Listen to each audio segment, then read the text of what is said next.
Allahumma a'inna ala dzikri wa syukri wa husni ibadatik. Allahumma salli ala Sayyidina Muhammad wa ala alihi wa ashabihi ajma'in. Ya Allah, Allahumma inna nas'aluka ilman nafi'an wa rizqan thayyiban wa amalan mutaqabbalan. Allahumma a'inna ala dzikrika wa syukrika wa husni ibadatik. Ya Allah, jadikan pertemuan ini pertemuan yang benar-benar Engkau berkahi. Karuniakan kepada kami ilmu yang membuat kami semakin yakin pada ilmu yang menjadikan sisa umur ini seluruhnya mengabdi pada Beliau. Karuniakan kepada kami rezeki yang baik, rezeki penguat iman, rezeki penambah amal. Ya Allah, terimalah apapun kebaikan yang dapat kami lakukan. Taqabbal minna ya arhamar rahimin innaka antas samiul. Amin ya rabbal alamin. Terima kasih Pak Yai. Saya mohon izin sebentar untuk ngajar santri dulu. Santri, sukses itu apa? Ulangi, sukses itu apa? Masuk surga. Lengkapnya, faman zuhziha 'anil nar wa udkhilal jannah faqad faz. Sukses itu tidak tersentuh api neraka dan masuk ke dalam surga. Surah Ali Imran 185. Dunia ini adalah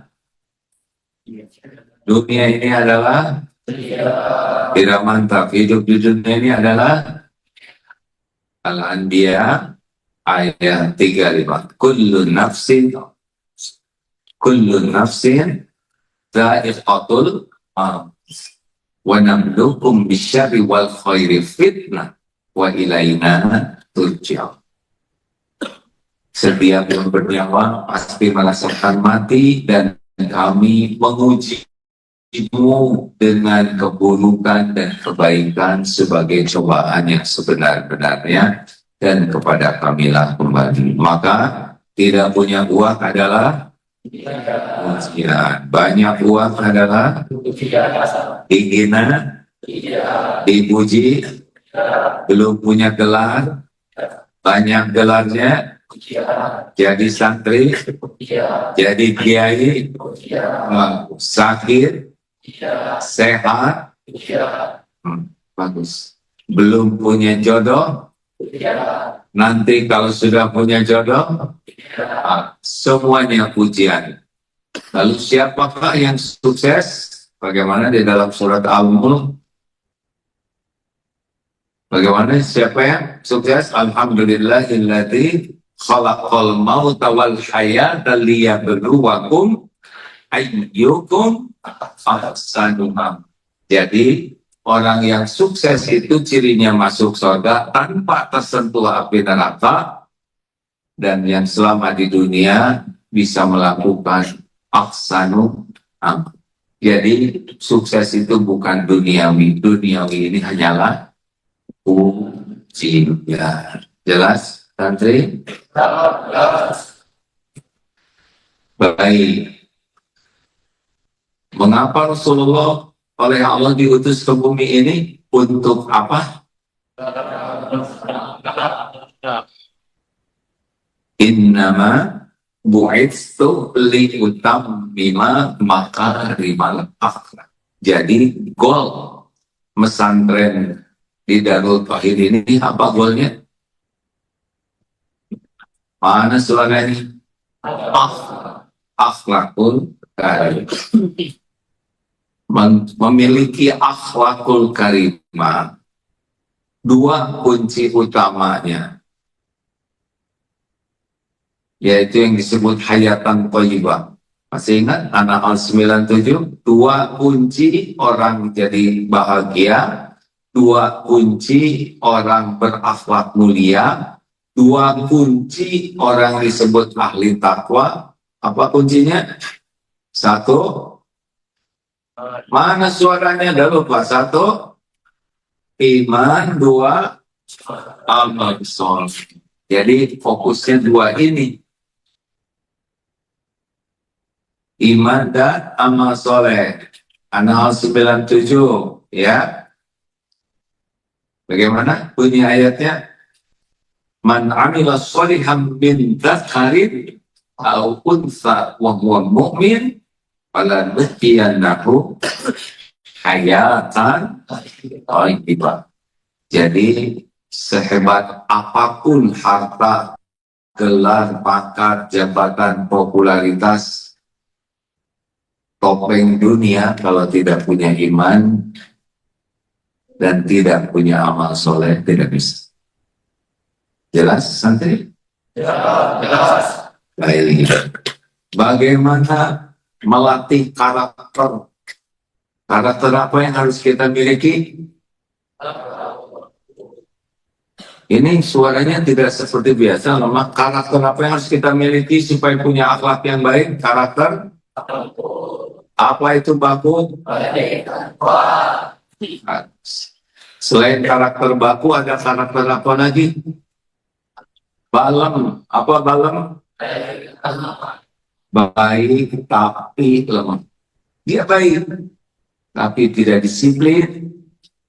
Dia baik, sopan, tapi tidak berani untuk beramar ma'ruf nahi munkar. Dia disiplin tapi tidak tangguh. Ada kendala, dia menyerah. Ada kesulitan, dia menghindar. Ada juga karakter lainnya. Apa selain balem? Jelem, jelek, dan lemah. Nah, ini apa? Ya, udah jelek, karakternya lemah. Mau nyolong, kesiangan. Nyolong ayam, ternyata ayamnya lebih cepat larinya. Mau nyontek, lupa bawa contekan. Ini apes. Jangan ditiru sama sekali. Yang berbahaya dan merusak namanya karakter apa? Jengku, jelek, dan kuat. Inilah yang merusak dimanapun dia berada. 3 karakter baiknya apa yang harus kita miliki? Ikhlas, jujur, apa dulu? Ini daerah sebelah sini tidak bersuara, berarti akan berdiri nih ya. Apa karakter baik harus kita miliki? Nah?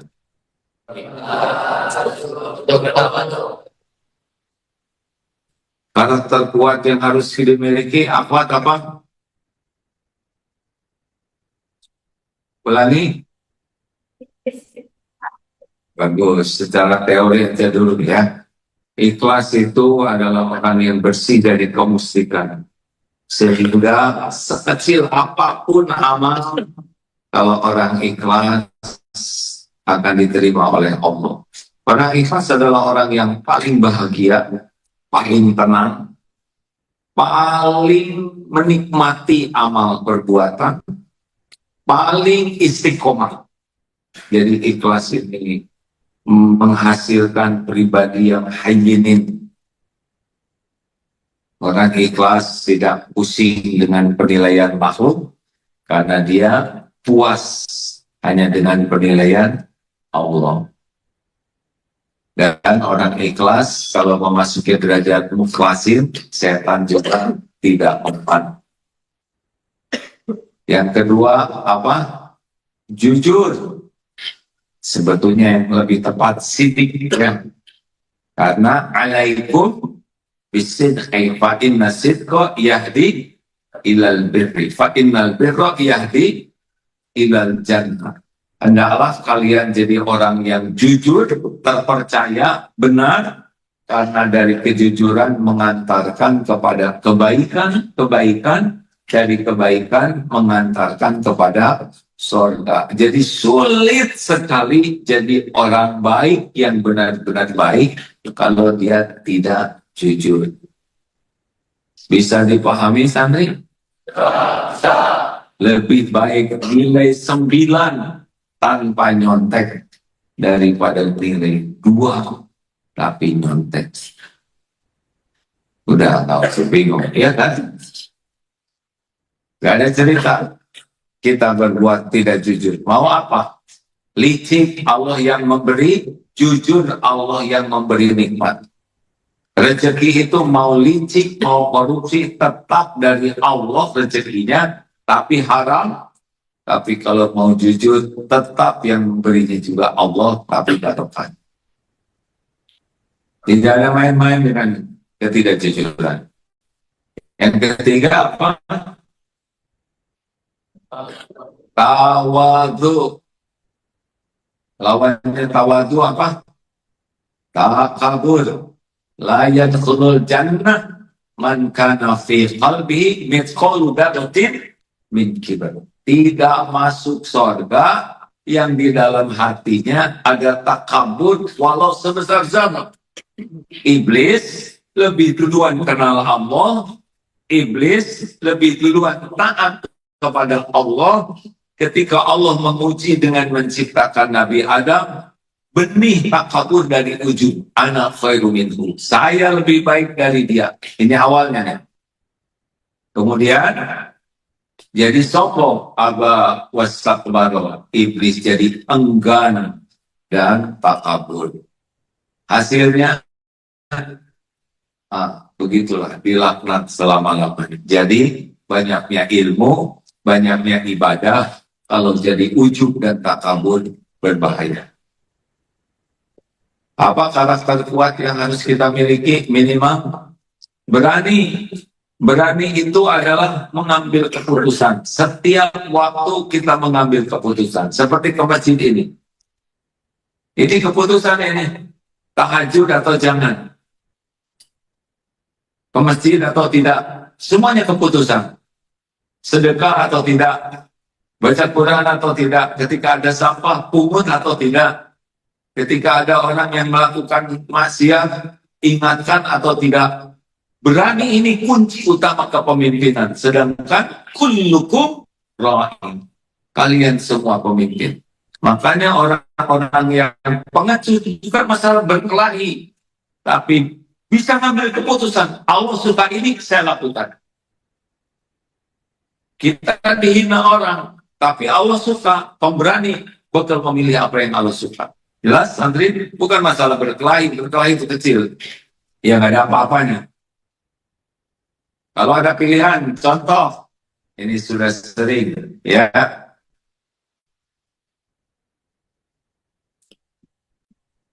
Kalau ada orang buang sampah sembarangan, gimana? Diam saja?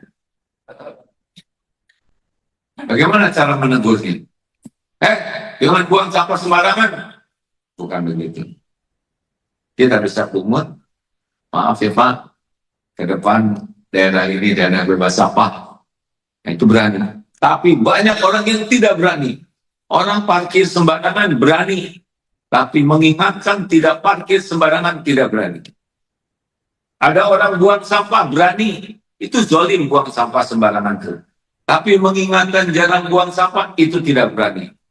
Kenapa orang berbuat dosa berani? Kita berbuat baik tidak berani. Inilah sebetulnya yang diperlukan Rasulullah SAW pemberani.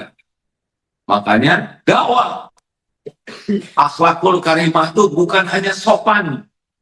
Bagian dari akhlakul karimah adalah amar ma'ruf nahi munkar. Dua, karakter apa yang perlu kita miliki? Ini nggak jawab sebelah kanan ya kan? Apa deh? Ulangi. Apa disiplin? Disiplin itu kemampuan melakukan sesuatu yang kita tahu harus kita lakukan, itu disiplin. Apa bedanya dengan istiqomah? Kalau istiqomah sudah jadi, misalkan sholat, datang tepat pada waktu, itu disiplin. Tapi menikmati, datang menepati janji sebagai ibadah, itu adalah istiqomah. Kalau disiplin, kadang belum sampai niat istiqomah, baru niat mematuhi aturan. Tapi kalau istiqomah, sudah diniatkan jadi ibadah. Tiada prestasi, air menetes, lembut, tapi terus-menerus menetes, melubangi batu yang keras. Ahabbul amal ilallah, ahabbul amal ilallah, adwamuha wa infaq. Jadi orang bukan tidak cerdas, tapi tidak disiplin dalam belajar. Berat? Tiga. Apa yang ketiga? Tangguh. Tangguh. Pribadi tangguh. Kita ini akan menghadapi hidup. Hanya pengecut-pengecut saja yang tidak akan mendapatkan pertolongan Allah. Orang tangguh, walladzina jahadu fina lanahdiyannahum subulana. Al-Ankabut 69. Orang-orang yang sungguh-sungguh mencari keridhaan Allah, tangguh menghadapi malam, siang panas, malam yang dingin, tekanan yang berat. Ketangguhan inilah ciri orang-orang yang bersungguh-sungguh ke Allah, dan Allah janji bersungguh-sungguh menunjukkan jalan-jalan. Bagaimana? Harus bagaimana, mulai dari mana? 3M. M pertama apa? Mulai dari diri sendiri. Kalau ingin Indonesia ini jadi baik, apa kuncinya? Mulai dari diri sendiri. Yang kedua, mulai dari hal yang kecil. Tidak ada prestasi besar kecuali rangkaian prestasi kecil. Al-Quran itu setiap titik bermakna. Jadi kitab mulia yang sempurna dari setiap titiknya. Makanya kalau pesantren ini merapihkan sendal saja tidak bisa, bagaimana kita bisa merapikan yang lain? Kalau santri toiletnya saja kotor, mau apa pesantren di sini? Benar? Kalau tempat tidur tidak rapi, apa yang bisa kita lakukan? BR3T apa? Bersih, rapi, tertib, teratur. Ustaz Edi, kalau di sini kurang rapi, kepala sekolah atau siapa, sudah dia tidak sanggup jadi kepala sekolah. Ya. Kalau yang ngebersihin kelas, bersih ruangan, bersih kamar, sudah tidak sanggup, terus apa artinya kita punya ilmu kalau yang kecil saja tidak sanggup? Makanya nggak usah dinaikkan kelasnya, nggak ada gunanya, ya. Karena dia orang yang tidak BR3T apa coba?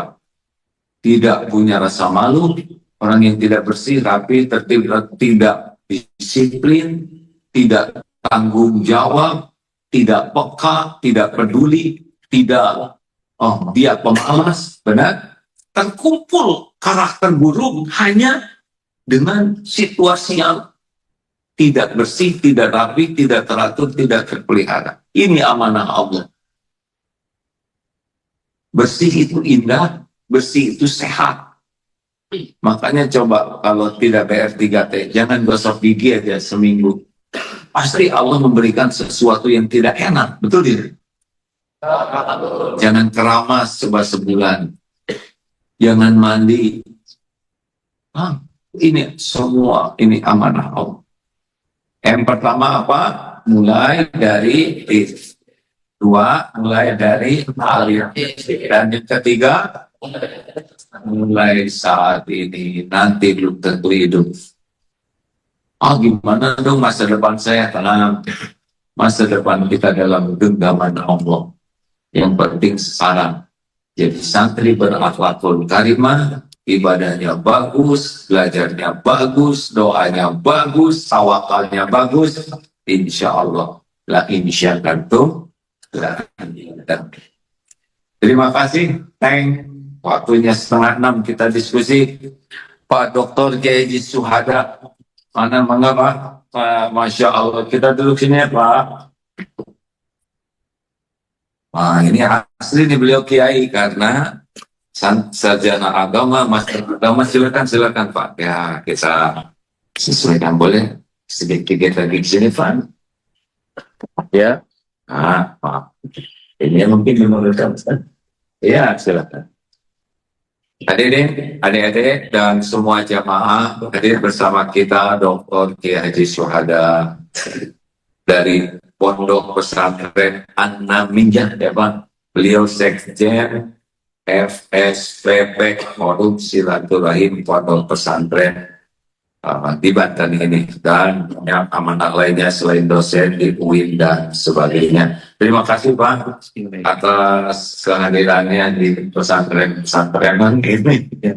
Ini memang pesantren yang terbatas tempatnya, terbatas santrinya, tapi mudah-mudahan tidak terbatas keberkahannya. Alhamdulillah. Terima kasih. Terima. Apa yang kepikir Pak di sini? Assalamualaikum warahmatullahi wabarakatuh. Waalaikumsalam. Syukur Allah, terima kasih bisa diterima di pesantren berbagai ini bersama usaha pesantren selatan dan selatan. Ya Pak, alhamdulillah ini dulu ada yang wakaf, lalu ya diuruslah dan ini berkembang sesudah dengan lebih baik sesudah ada Ustadz ini Edi Abu Marwah yang diberi amanah dan kejar-kejaran terus dengan bagaimana bisa mempertanggungjawabkan. Ada berapa banyak sih Pak pesantren di sekitar Banten ini? Kalau berdasarkan emisi yang di provinsi itu hampir 6.000 pesantren sebanten. Sebanten ada dua klasifikasi yang ada yang terdaftar dalam emisi Kementerian Agama dan ada yang tidak. Kalau keseluruhan di 141 sampai sekarang 141 pesantren, Masya Allah. Alih masuk Darut Tauhid ya, alhamdulillah. Banyak, luar biasa. Sebetulnya bisa sih menteri-menteri itu urusan pesantren, gitu ya. Amin. Pesantren kita harus menyiapkan diri karena kalau tidak amanah, junggal juga. Itu apa kira-kira nih Pak? Permasalahan pesantren yang sempat Bapak simak dan program dari FSPP untuk pesantren. Alhamdulillah untuk tahun 2019 Kementerian Agama berikan sebuah hadiah besar untuk pesantren. Telah terbitnya Undang-Undang Pesantren nomor 14/2019 yang di sini dalam memberikan sebuah peluang besar untuk berkiprah dalam 3 hal. Pertama adalah persoalan pendidikan, kedua dakwah dan pemberdayaan masyarakat. Pendidikan, dakwah dan pemberdayaan masyarakat. Itu dari pemerintahnya dan pemerintah. Dalam bentuk apa nih peluang ini Pak? Kalau pendidikan sekarang sudah tidak lagi ada sekat antara pesantren dan lembaga formal yang ada di Indonesia, terutama adalah yang lulusan dari baik salafiyah ataupun khalafiyah bersama berdiri dalam rangka untuk melakukan sekolah yang lebih tinggi. Jadi dari pesantren lulusannya formal dan bisa ke jenjang yang lebih tinggi. Memang sebelumnya agak susah juga. Pada tahun 80-an tidak ada pesantren terpisahkan ketika mereka ingin melanjutkan sesuai formal. Ya, misalnya dari luar negeri yang ingin melanjutkan di sekolah di Indonesia. Dengan adanya pesantren itu sudah ada. Sekarang taman sanawiyah, aliyah bisa, walaupun salafiyah, begitu ya, tetap punya peluang baik. Apalagi nih Pak yang perlu disampaikan, mungkin banyak jemaah yang belum mengenal apa itu forum silaturahim pondok pesantren. Ya. Pada dasar di Indonesia itu untuk cikal bakal di SPP itu ada di Banten, Pak. Tepatnya di Serang. Itu walaupun provinsi, tapi kita sebut di pusat. Karena memang istilah forum silaturahim pesantren itu ada di Banten, Pak. Walaupun ada istilah nama yang mirip, tapi dengan forum silaturahim pesantren. Lalu kemudian diturunkan ke kabupaten kota yang ada di Banten itu, termasuk salah satunya adalah di dalam Selatan, bentuk atau kepengurusan rahim. Alhamdulillah ini udah tahun kedua dalam masa apa namanya, proses struktur yang dibangun di dalam proses. Apa saja nih Pak goalnya? Salah satunya adalah kita ingin pesantren itu bersama dengan pendidikan lain itu bersinergi. Tidak lagi pesantren yang didominasi oleh santri-santri itu berada di ujung-ujung kehidupan. Mereka harus tampil untuk bersama-sama menjadi tiang negara. Dia lagi nggak jadi penonton. Bahkan kalau kita ingin jujur bahwa ketika tidak hanya pada proses bintang, tapi benar ada di pesantren. Gitu. Tadi akan sampaikan secara jadi pemimpin itu adalah ada sifat berani. Berani itu tidak semua dimiliki oleh pemimpin untuk memimpin negara ini. Kalau santri itu, kalau pemikirannya itu tidak hanya pusat pada dia, apa sebuah tindakan, tapi dia punya keberanian untuk bertanggung jawab. Ya benar. Kalau tidak berani ya nggak akan berbuat apa-apa. Makanya dilatih berani itu mutlak, karena salah satu sunnah Nabi itu adalah keberanian. Rasulullah itu sendirian dakwah di medan yang sangat berat, tidak mengenal menyerah, 23 tahun, betul tidak? Sekarang banyak tuh Pak. Ini ada yang suka menyedihkan kan?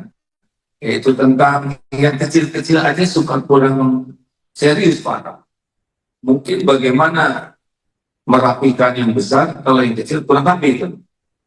Betul, tadi kata itu saya jujur ya, ada beberapa ilmu yang saya dapat pada pagi hari ini, istilah-istilah yang saya itu kalau bahasa klinisnya itu ilmu kotak-atik. Apa di antaranya adalah istilah baku baik dan kuat. Ada yang baik tapi lemot, ada yang serem, ada yang tadi ceku, jelek tapi kuat. Tidak tahu gitu. Artinya apa? Pesantren menurut saya itu adalah lembaga yang seharusnya jadi sebagai barometer oleh pemerintah. Ya, buat dalam itu ada sisi kontinuitas al-akhir. Tidak semua pusat tidak ada pesantren lembaga pendidikan yang di dalamnya melakukan proses kontinuitas dari sejak santri itu bangun tidur mungkin dan 3 sampai kemudian kembali itu 3 itu rutinitas yang tidak dimiliki oleh lembaga-lembaga lain seperti pesantren. Ya betul gitu ya apa? Iya Pak. Jadi tadi kami mencoba 3, bagaimana tadi 3M. Kalau ingin memperbaiki negeri ini, M pertama apa, santri? Jadi apa yang bisa dilakukan untuk orang lain Pak? Kalau dirinya aja nggak bisa, kalau beres-beres aja nggak bisa, gimana ngeberesin yang lain? Kalau membersihkan toilet aja nggak sanggup, bagaimana menjadi KPK? Ya. Yang kedua apa? Mulai dari yang kecil-kecil. Makanya kalau toilet, WC ada keraknya, digembok itu ya. Kalau kamar nanti kelihatan ada tulisan-tulisan yang tidak apa-apa, tidak perlu ada, digembok itu kamarnya. Udah tidur di mana aja. Habis kalau yang kecil tidak bisa, gimana melakukan hal besar Pak? Ya, iya kan? Dan yang ketiga apa? Mulai saat ini, karena nanti juga udah mati kita, siapa tahu. Makanya jangan Nah, kalau mau perbaiki akhlak, 3 sa. Pakai rumus di sini, Pak. Karena misi saya lupa. Sa yang pertama apa? Saya aman bagimu. Jadi latihan akhlak yang pertama, jangan ganggu siapapun. Baik manusia, hewan, alam ini. Tidak ada gunanya kita sedekah dengan ini itu, tapi kita maling.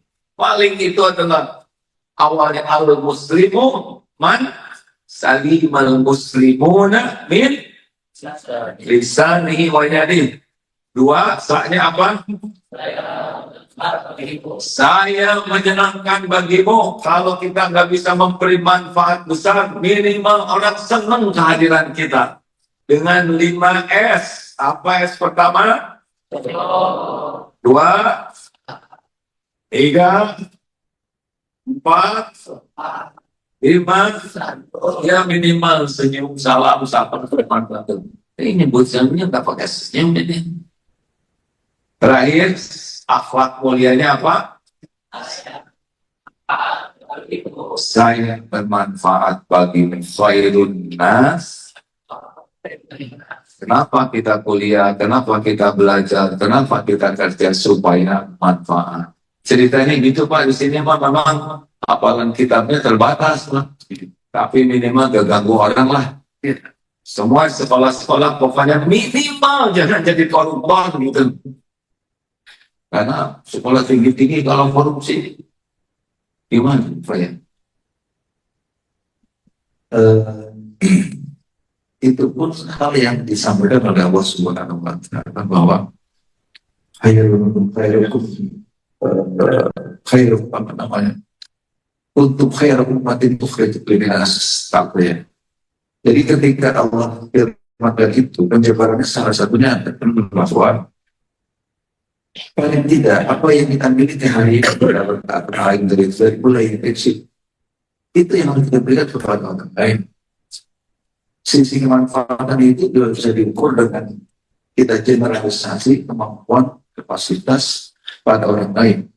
Apa yang pada diri kita hari ini yang bisa diberikan itu yang bisa ya pada orang. Masya Allah, ini penting. Lanjut.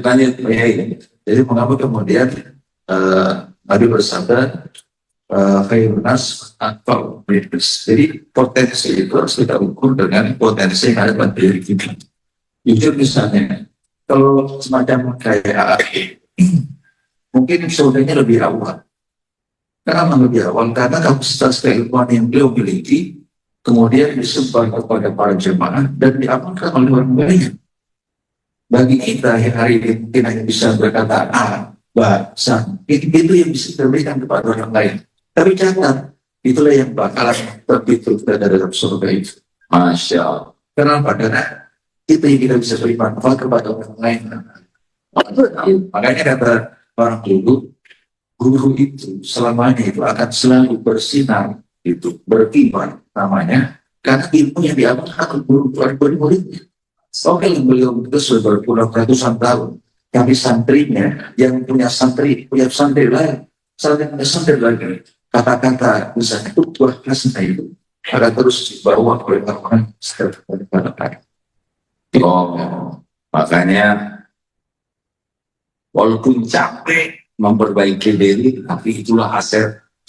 Karena dengan giginya memperbaiki diri, nanti kita akan memberi manfaat dan manfaat itu akan mengalir terus menerus.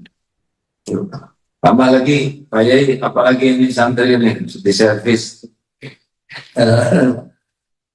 Santri di Tanah Serut itu kalau dijumpai itu hampir ada 1.000 lebih lah. Berempat saja yang begitu kecil di provinsi itu tercatat hampir 2.500 santri. Sekalian, hari ini tempat kita di mana untuk menggali ilmu. Makanya lebih banyak menangis dari pesantren daripada mungkin saya yang sudah menyamai ke pesantren itu kata guru-guru dulu. Kalau sudah ke pesantren jangan selagi kau menengok ke belakang. Itu artinya apa? Kalau kau mau ke belakang, kau masih berpikir, betah nggak ya? Bisa nggak ya? Dan ketika sudah menghadap ke depan, tanpa mundur langkah, bahkan menoleh ke belakang, itu artinya Anda siap untuk menggapai cita-cita. Gitu. Karena itu maka 10, 20, bahkan puluhan tahun yang akan datang, generasi yang akan menduduki komposisi di mana yang hari ini oleh kedua orang tua kita. Dan ingat bahwa kebijakan dan keputusan yang hari ini kita terima terlepas dari bagaimana sumber daya pada sebelumnya yang dia dapat pada masa pendidikan mereka. Karena itu saya percaya 10-20 tahun yang akan datang kalau ini diisi oleh para santri yang beribadah, yang berani, dan yang mau Ikhlas, itu tawadhu, berani, disiplin, sanggup, insya Allah itu minimum. masa harapan sebagaimana Quran berkatut thayyibatun wa barakatuh. Dimulai dari pondok pesantren tahun ini kira-kira begitu kan. Alhamdulillah. Siap, semangat santri. Jadi kenapa kok pakai siap-siapan ini efek Pak? Karena saya dulu bapaknya tentara, ya. Saya juga senang Siap-siap. Coba, perhatian. Duduk siap. Ini nggak boleh bergerak Pak. Kalau bergerak berarti pengen diajak suruh berdiri. Ya. Ini nggak bergerak aja begitu Pak. Loh. Latihan untuk mematuhi. Dan akan diapain. Istilah di tempat gerak. Latihan. Karena kalau nggak ada disiplin, tapi disiplin gerakan fisik sangat tidak cukup. Ya. Karena banyak yang lebih disiplin dari fisik, tetapi kalau hatinya tidak pakai ingat ke Allah ya jahat juga banyak yang disiplin ya betul kan Pak. Ini ya tanggal 13 Mei ini ada apa nih Pak? Alhamdulillah ada rotasi kepemimpinan forum silaturahim bangsa dan bangsa. Alhamdulillah untuk saat ini dikomandoi oleh oleh Kiai Haji Aditya untuk kesembuhan Kamal Ghotoli. Kayak soalnya akan ada pengukuhan. Alhamdulillah kemarin sudah di-SK-kan, cuma belum dikukuhkan saja.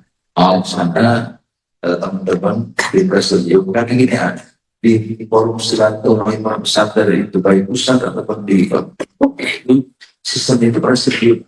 5 orang kiai satu tahun pertama itu dipimpin oleh salah satu 5 itu digilir.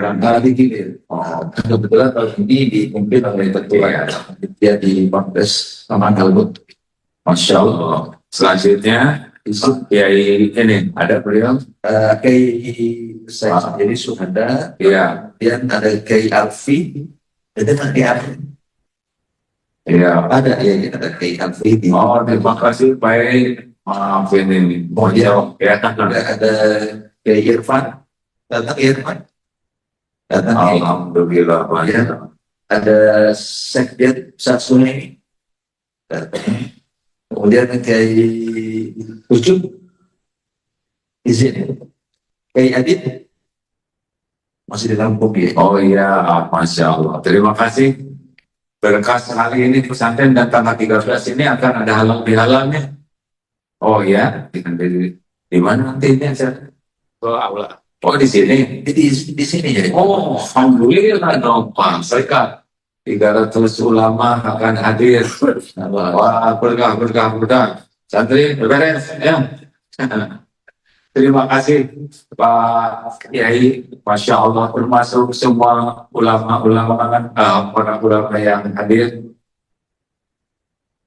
Mudah-mudahan pertemuan ini bisa mempertemukan kita di surga. Karena sukses itu masuk surga. Jadi kalau di sini terus-terusan itu sukses itu masuk surga, sukses itu masuk surga. Karena kalau hanya sukses urusan dunia tak ingat akhirat itu bahaya.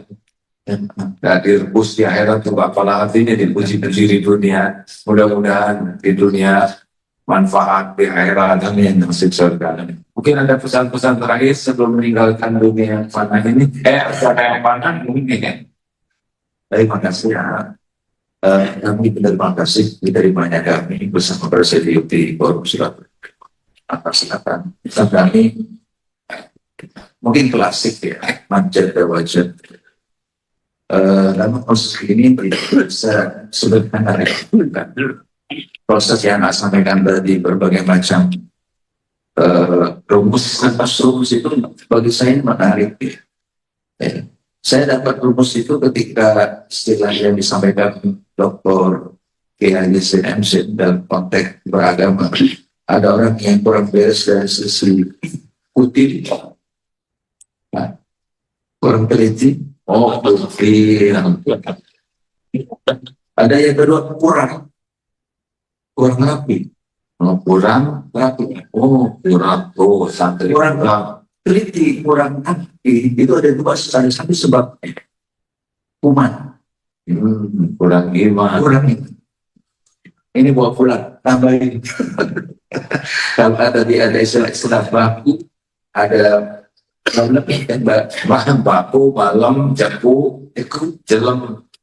Nah, tiga ini istilah ini putih, kurang. Sebabnya satu, kuman. Lama-lama jadi pucel. Jadi saya dari tadi mikir nih kira-kira apa yang semua istilahnya biar saya setara sama anak ini maksud saya. Jadi iya dulu ada ceramah menarik dari cara mengajar kita Zulfan Mahmud.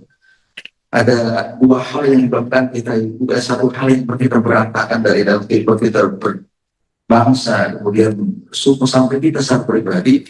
Dua itu tadi putih kurang teliti, kedua kurang rapi, sebabnya adalah tadi kurang iman. Iman kan kita tahu gitu. Terima kasih. Hati-hati, jangan sampai putih, kurang, apalagi kuman. Terima kasih Pak Yai, kehormatan besar bagi pesantren sederhana ini.